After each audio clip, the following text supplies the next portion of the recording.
Það stef sem ég hef verið að vinna mikið með í bókunum, alveg frá fyrstu bókinni.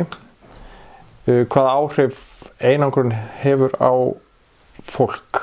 Og það getur lýst sér í einangrun að búa í litlu samfélagi, að búa í samfélagi sem lokað af frá öðrum, eins og Siglufjörður í þeim bókum, eða eitthvað annars konar einangrun eins og kannski Hulda upplifir í sínu lífi. Þetta kannski tengist líka svona innlokunarkennd. Það eitthvað sem ég finn fyrir sjálfur og mér finnst óþægilegt að vera í mjög lokuðum rýmum og ég reyni kannski að yfirfæra það yfir á stærri samfélag líka að einangrun getur breyst bara í innlokunarkennd og hún getur kannski í bókunum fengið fólk til þess að gera hræðilega hluti.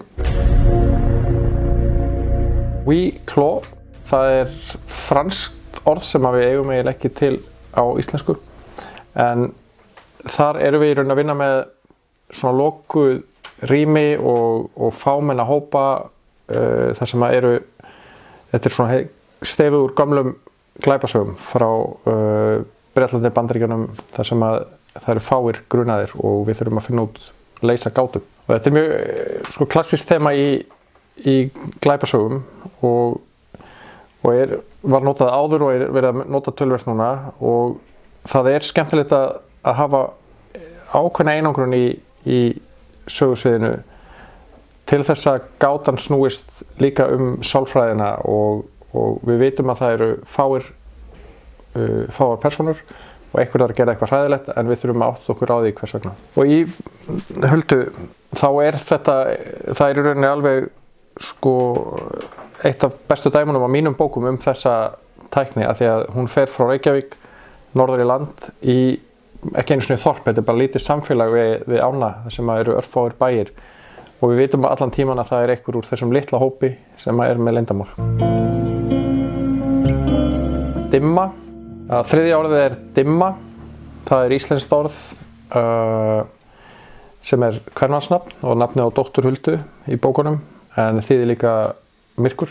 Og dimma nafnið á fyrstu bókinni á Íslandi. Öll sagan Huldu snýst í rauninu dótturinnar. Hún snýst þann harmleik sem hún verið fyrir með dóttur sína og það stýrir öllum hennar ákvörðunum í gegnum sögurnar.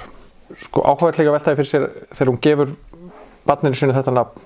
Þetta mjög dimmt nafn og það óvenjulegt og ævi hennar verður mjög erfið, hvort að það sé einhver tenging þar á milli. Og þessi saga Hulda fjórða bókin, en hún gerist aftur í tíman 1980. Þá dimma lítil og þessir atburðir sem eiga sér eftir að gerast hafa ekki gerst, en dimma samt í rauninni stór karakter í þessari bók vegna þess að Hulda stöðugt að hugsa hana og vill gæta hennar af því að hún að leita að týndu barni. Eftirsjá. Það þema í öllum bókunum Huldu og af mjög mörgum ástæðum. Hulda tekur ákvarðanir í bókunum sem hún sér eftir og af því að bækurnar eru sagðar í öfugri röð þá veit lesandinn alltaf meira en Hulda. Þetta tengist líka öðru hugtaki sem þá eiginlega örlög, sem þema úr bara gamlu Íslendingasögunum, og þegar maður skrifa bækurnar svona aftur á bak þá veltir maður eiginlega fyrir sig hvort að þetta séu örlög Huldu, því að hún getur í raun ekki breytt því sem orðið af því að við vitum meira en hún. Og jáfnvel í þessari bók sem það Hulda ung, en það samt eftirsjá í þessari bók vegna þess að hún kynnist þarna ungum manni og hún ekki ánægð með manninn sinn, pappa Dimmu, og hana langar að breyta til, hana langar að fara í aðra átt, en við vitum að hún gerir það ekki vegna þess að við vitum hvernig sagan á eftir að fara og það ákveðin eftirsjá í því fyrir hana, held ég. Stormur lýsir í rauninni bara óveðrinu sem í eiginlega öllum bókunum mínum, og ef þið spyrjið af hverju alltaf óveður í bókunum þá svarið það alltaf óveður á Íslandi. Það eru kannski 3 dagar það sem gott veður á árinu, en endilega reynið að finna þá og koma þá til Íslands. En veðrið hefur skiptist líka rosalega miklu máli, af því að þetta eyja í norðri og það ekkert svo langt síðan að Íslendingar unnu meira og minna við það að veiða fisk og landbúnað og þurfti að fara upp á hálendi, út á sjó, og veðrið skipti máli upp á líf og dauða. En að því að ég er að skrifa glæpasögur þá er veðrið líka bara tæki sem er hægt að nota til þess að búa til einangrun og til þess að búa til spennu og það er eitthvað sem hefur verið gert í gegnum áratugina í klassískum glæpasögum og fyrst að ég er að skrifa þetta á Íslandi þá notum við þetta snjóinn.